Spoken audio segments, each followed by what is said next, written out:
로컬푸드 모현점이 한 달 전 제빵 코너를 새롭게 단장했습니다. 그런데 푸드통합지원센터에서 해당 공사를 특정 업체에 미뤄줬다는 의혹이 제기되고 있는데요. 수의계약 업체가 바뀌면서 공사 금액도 오히려 더 늘었습니다. 최정호 기자입니다. 로컬푸드 모현점에 만들어진 자그마한 제빵 코너. 새롭게 단장돼 민간에 위탁됐습니다. 그런데 리모델링 공사를 놓고 짬짬이 의혹이 일고 있습니다. 공사를 맡기로 하고 지난 2월 A업체가 낸 견적서는 1,650만 원. 관련 자재와 설비를 새로 교체하고 전기와 도장 등 세부 분야를 합해 최종 금액을 제시했습니다. 푸드통합지원센터 운영 예산 중 2천만 원이 한도였던 대수선비 범위를 고려했다는 겁니다. 그런데 새 센터장이 온 후 수의계약을 통해 최종 결정된 업체는 B업체. 10일을 걸쳐서 저한테 확인을 했는데 갑자기 다 틀어버렸어요, 지금. 지난 6월 B업체가 낸 견적서를 보니 환기 역할을 하는 덕트시설은 기존 자재를 활용하는 것이 포함됐는데도 공사 금액은 2,137만 원. 오히려 늘었습니다. 내가 한 것은 닥터도 새로 다는 걸로 해서 했는데 거기는 그냥 그대로 기존에 있는 모양입니다. 업계에서는 견적서 내용도 부실하다고 지적합니다. 시공서 등 추가적인 제출 서류가 있지만 계약을 위해 제시하는 견적서에 어느 정도 구체적인 내용이 드러나야 한다는 겁니다. 실제로 A업체 견적서에는 합판 등의 정확한 두께가 표시되는 등 공사 내용이 적시된 반면 B업체 견적서는 단순히 자재 수량과 금액만 있습니다. 판 자체가 예를 들어 7티, 9티, 11티 이렇게 있는데 그거마다 단가가 근데 견적서에는 매달나 흡연수가 들어가야. 더욱이 발주기관인 푸드통합지원센터에 확인해보니 A업체가 낸 견적서는 아예 있지도 않았습니다. B업체가 낸 견적서보다 600만 원이 더 많은 2,700여만 원 상당의 C업체 견적서만 비교 견적으로 보관돼 있습니다. 이에 대해 센터 측은 공사 의뢰를 B업체에 직접 했고 A업체 견적서 내용은 전혀 몰랐다는 입장입니다. 공사하는데 뭐 잘 하는 분이 하면 좋잖아요. 그래서 일단 그쪽에다 견적을 의뢰를 했더니 업체가 바뀌고 더 많은 돈을 주면서 진행된 공사. 짬짬이와 특정 업체 밀어주기 의혹을 사고 있습니다. KCN 최정호입니다. 검찰이 공직선거법 위반 혐의를 받는 민주당 신영대 의원을 소환 조사했습니다. 전주지검 군산지청은 지난 23일 신영대 의원을 피의자 신분으로 불러 오후 2시부터 3시간가량 조사했다고 밝혔습니다. 신 의원은 공식 선거운동 기간이 아닌 지난 1월 군산의 한 사무실에서 보험사 직원 등을 상대로 마이크와 확성기를 이용해 의정활동을 홍보한 혐의를 받고 있습니다. 공직선거법은 연설, 대담, 토론용을 제외하고는 공개된 장소에서 음향장치를 이용한 선거운동을 금지하고 있습니다. 국립군산대학교에서 교수 채용 비리 의혹이 불거져 경찰이 수사에 나섰습니다. 전북경찰청 반부패 경제범죄수사대는 어제 군산대의 A 교수 연구실을 압수수색했다고 밝혔습니다. 경찰은 A 교수가 교수 채용 과정에서 특정 지원자를 도운 혐의를 확인하기 위해 압수수색을 한 것으로 알려졌습니다. 경찰은 확보한 압수물에 대해 디지털 포렌식 작업을 진행하고 관련자들에 대한 조사에 나설 계획입니다. 오는 2026년부터 3년 동안 군산항 준설토를 투기할 장소가 없어 항만 운영에 어려움이 예상됩니다. 군산해수청에 따르면 금란도와 칠부두 투기장의 잔여 수토 용량은 110만 세제곱미터로 내년 말이면 포화될 것으로 보입니다. 이에 따라 제2준설토 투기장이 확보될 때까지 오는 2026년부터 3년 동안 군산항 운영에 혼란이 우려됩니다. 한편 군산항 제2준설토 투기장은 국비 5천억 원을 확보한 상태로 완공까지는 4년이 걸릴 것으로 전망됩니다. 새만금 수변도시의 분양 전망이 어두운 것으로 알려졌습니다.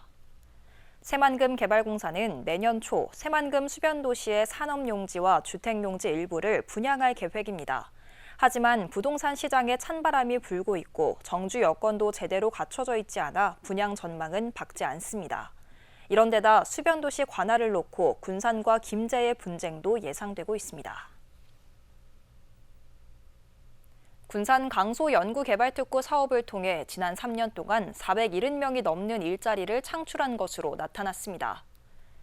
군산시에 따르면 지난 2021년부터 3년 동안 강소특구 사업을 통해 474명의 새로운 일자리를 만들고 296억 원의 매출을 올렸습니다.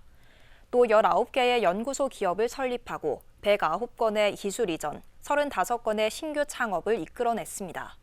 시는 특화 분야인 친환경 전기차 부품 소재를 확대해 EV 배터리 신산업 클러스터 구축 등 차질 없이 추진할 계획입니다. 지난해 도내에서 빠져나간 청년 인구가 7,000명이 넘는 것으로 나타났습니다.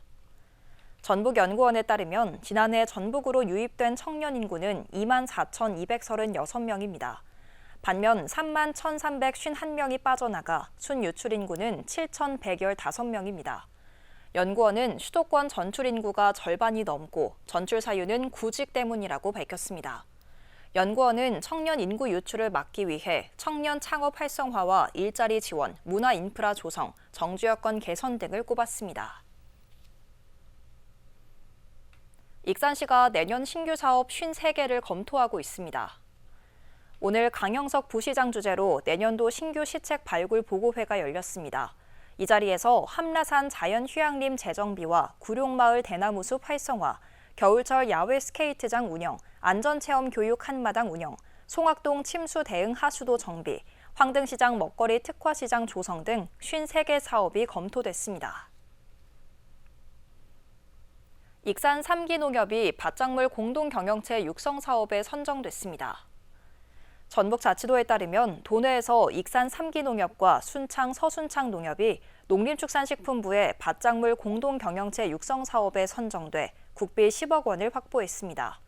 이 사업은 조직화된 공동경영체를 육성해 생산과 유통 비용을 줄이기 위한 겁니다.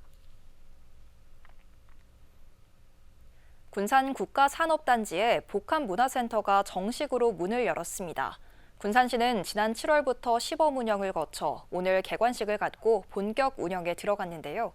기업 지원센터와 도서관, 체력 단련실을 갖춘 복합문화센터는 근로자들의 정주 여건 개선에 도움이 될 것으로 기대됩니다. 모영숙 기자입니다. 군산 오식도동에 건립된 복합문화센터. 여가 활동을 즐기는 도서관이며 운동을 할 수 있는 체력 단련실에 사람들의 발길이 이어지고 있습니다. 지난 7월 1일 시범 운영에 들어간 이후 하루 평균 200여 명이 찾고 있습니다. 체력 단련실은 정식 개관한 지 한 달 만에 170여 명이 회원으로 등록했습니다. 옛날에는 운동하려면 시내까지 멀리 나가야지 됐는데 지금은 가까운 데서 이렇게 할 수 있으니까 좋고, 새로 생겨서 시설도 깨끗하고 기구도 많고 이제 나이 먹으니까 몸 관리도 해야 하는데 좋아요. 짬 날 때마다 올 수 있어서 좋고. 지상 3층 규모의 복합문화센터는 98억 원을 투입해 기업 지원센터와 도서관, 체력 단련실 등을 갖췄습니다. 군산 산업단지의 입주 기업은 780여 개, 만여 명의 근로자가 근무하고 있습니다. 하지만 정주 여건이 충분치 않고 시내와 25km 떨어지다 보니 근로자와 주민들은 문화와 복지 혜택을 누리기 어려웠습니다. 군산시는 복합문화센터를 통해 산당 근로자와 주민들의 정주 여건이 크게 개선될 것으로 기대하고 있습니다. 특히 기업 지원센터는 기업의 어려운 점을 현장에서 해결함으로써 맞춤형 지원을 강화했습니다. 살고 여건 정주 인구가 많아지면서 하다못해 주민등록부 뭐 서류 하나 들어가더라도 전에 소령동까지 다 나가야 됐는데 이제는 여기에 우리 소령동에서 개가 하나 직원들이 나와서 우리 군산에 계시는 분들이 편리하게 그런 행정 서비스를 받을 수 있도록 그렇게 준비를 했고요. 행정과 문화, 복지 서비스가 한 곳에서 이루어지는 복합문화센터. 근로자들의 정주 여건이 좋아지고 있습니다. KCN 모영숙입니다. 전북대와 원광대 의대 2학기 등록률이 3%대에 그친 것으로 나타났습니다. 전북대 의대 재학생 765명 가운데 24명, 3.2%만 등록금을 납부했고 수업을 듣는 학생은 13명뿐입니다. 원광대 의대는 재학생 540명 가운데 20명, 3.5%만 등록을 마쳤습니다. 이는 의대 증원으로 의정 갈등이 이어지면서 대규모 유급 사태로 이어지고 있습니다. 익산 지역 취약계층이 11월부터 난방비를 지원받게 됐습니다. 익산시는 주소지 행정복지센터를 통해 다음 달 16일까지 난방비 지원 신청을 받기로 했습니다. 신청 대상은 차상위 계층과 한부모 가족, 중증 질환자, 노인 돌봄 서비스 대상자 등으로 세대 규모에 따라 10만 원부터 25만 원까지 차등 지원됩니다. 군산의 미세먼지 농도를 알 수 있는 대기질 정보가 24시간 공개됩니다. 군산시는 유동인구 밀집 지역에 시민들의 건강과 삶의 질 향상을 위해 미세먼지 신호등을 설치했다고 밝혔습니다. 미세먼지 신호등은 군산 대기 측정소에서 받은 대기질 정보를 24시간 실시간 알려줍니다. 설치된 장소는 공설시장과 월명체육관, 롯데마트, 근대역사박물관 등 모두 7곳입니다. 역대급 폭염과 전기요금 인상으로 도내 학교 전기요금이 큰 폭으로 올랐습니다. 민주당 백승화 의원에 따르면 지난 6월부터 8월까지 도내 학교에서 낸 전기요금은 모두 63억 원입니다. 이는 3년 전보다 20%인 11억 원이 증가한 겁니다. 백 의원은 학교의 전기요금 부담을 덜기 위해 교육용 전기요금을 농사용 수준으로 낮춰야 한다고 주장했습니다. 군산 비흥도동 부둣가에 있던 건설기계에서 불이 났습니다. 군산 소방서에 따르면 어제 오전 7시 33분쯤 비흥도동 인근 부둣가에 있던 페이로더에서 불이 나 4,900만 원의 재산 피해가 발생했습니다. 인명피해는 없었습니다. 페이로더는 흙이나 골재 등을 나를 때 사용하는 건설기계입니다. 익산시가 벼멸구 확산 방지를 위해 긴급 방제에 나섰습니다. 우선 전체 방제 면적을 36헥타르로 예상하고 헥타르당 20만 원의 약재 살포비와 방제 약재를 지원하기로 했습니다. 익산시 농업기술센터는 벼멸구가 벼 밑동에 주로 서식하므로 충분히 약재를 살포하거나 분재를 사용하는 것이 효과적이라고 당부했습니다. 군산 근대역사박물관과 국립익산박물관이 공동 기획한 바다 위의 성 군산군도 전시회가 열립니다. 군산 근대역사박물관은 고군산군도의 역사와 문화를 새롭게 살펴보는 전시회를 내일부터 오는 11월 24일까지 박물관 3층에서 엽니다. 전시회는 모두 4부로 나눠 선사시대의 섬 문화와 고려시대 외교, 군산군도의 삶 등을 소개하며 가랜드 만들기 체험 행사 등도 진행됩니다. 국립익산박물관은 이번 전시회에 앞서 먼저 선보여 관광객의 호응을 얻기도 했습니다. 계속해서 전북권 뉴스입니다. 도내에서도 내년부터는 교원 부모와 자녀가 같은 고등학교에 다닐 수 없게 됩니다. 도교육청은 내년 3월부터 교사와 자녀의 같은 고등학교 배정을 금지하는 상피제를 적용한다고 밝혔습니다. 상피제는 교육부가 2018년 도입을 공고했지만 당시 도교육감은 교사를 잠재적 범죄자로 보는 제도라며 수용하지 않았습니다. 현재 교사와 자녀가 같이 다니는 도내 고교는 27곳, 41명으로 전국에서 가장 많습니다. 25일 오전 5시 55분쯤 부안군 부안읍의 한 도로에서 1톤 트럭이 보행자를 들이받았습니다. 이 사고로 80대 보행자 A씨가 심정지 상태로 병원으로 옮겨졌지만 끝내 숨졌습니다.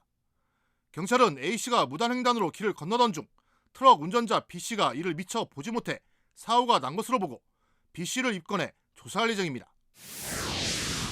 국내외 무형유산을 만나볼 수 있는 임실 필봉마을 구축체가 오는 27일부터 사흘간 임실 필봉 문화촌에서 개최됩니다. 축제는 무형유산 초청 공연과 중국 소수민족 예술단 공연, 창작 연예극, 필봉 야류 달굿, 기획 전시 등이 마련됐습니다. 또한 전국 전통 연예 개인놀이 경연대회와 풍물굿 경연대회, 굿즈 만들기 등의 프로그램도 진행됩니다. 지금까지 전북권 뉴스 추정호입니다. 원불교 새 종법사에 왕산 성도종 교무가 선출됐습니다. 원불교 중앙총부에 따르면 오늘 수의단원 투표를 통해 16대 종법사로 성교무가 선출됐습니다. 취임은 오는 11월 3일이며 임기는 6년입니다. 원불교 종법사는 임명권 등을 가진 교단 최고 지도자입니다. 군산에서 최연소 나눔 기부자가 나와 주위를 훈훈하게 하고 있습니다. 군산시에 따르면 첫 돌을 맞은 최지인 양의 아버지 최병관 씨가 딸의 이름으로 성금 300만 원을 기탁했습니다. 기탁된 성금은 전북사회복지공동모금회를 통해 저소득 및 취약아동 80여 명에게 유산균과 영양제 등을 지원할 예정입니다. 익산 고교생과 학부모를 위한 전문가 입시 설명회가 마련됐습니다.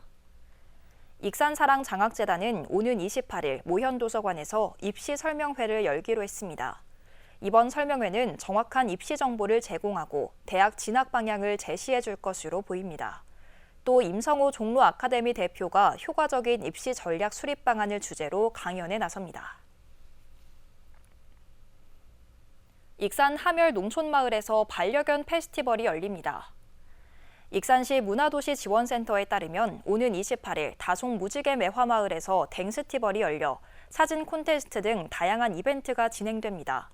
또 강원국 원광대 교수가 반려견 발달의 행동학적 특성을 주제로 강연을 벌입니다. 댕스티벌은 문화마을 고도화 사업을 통해 다송 무지개 마을 주민들이 직접 행사를 운영합니다. 군산시 치매안심센터가 치매 예방과 관리 서비스의 우수성을 인정받아 보건복지부 장관상을 받았습니다.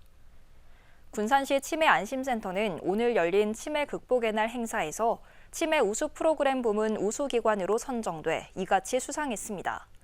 센터는 치매 예방과 치료 등 통합적인 서비스 제공에 힘써온 점을 높이 평가받았습니다. 센터는 그동안 자체 예산을 확보해 치매 치료 관리비를 지원하고 접근성을 높이기 위해 2곳의 분소를 운영했으며 찾아가는 치매 조기 검진 사업을 진행해 왔습니다. 다음은 우리 동네 소식입니다.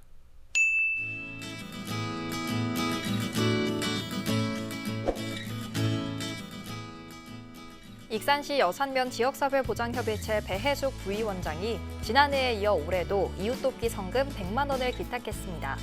전달된 성금은 전북사회복지공동모금회를 통해 지역 내 어려운 이웃을 위한 생계비 지원에 사용될 예정입니다.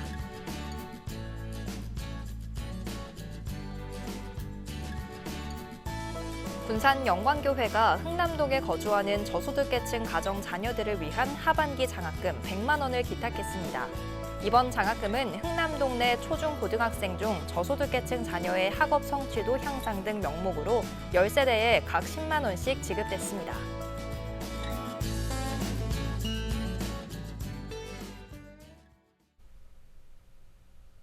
이어서 내일의 날씨입니다.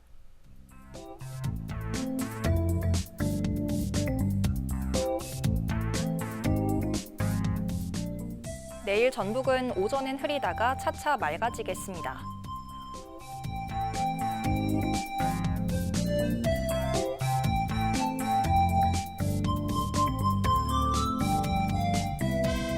기온은 16도에서 출발해 29도까지 오르겠습니다.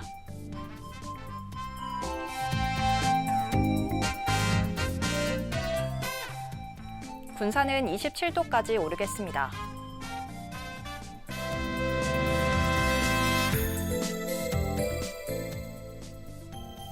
익산도 27도까지 오르겠습니다.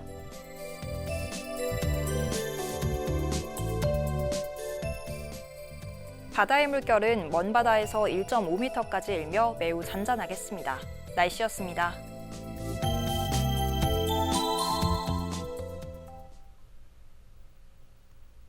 이상으로 KCN 종합뉴스를 마칩니다. 정확한 보도로 늘 함께하겠습니다. 시청해주신 여러분 고맙습니다.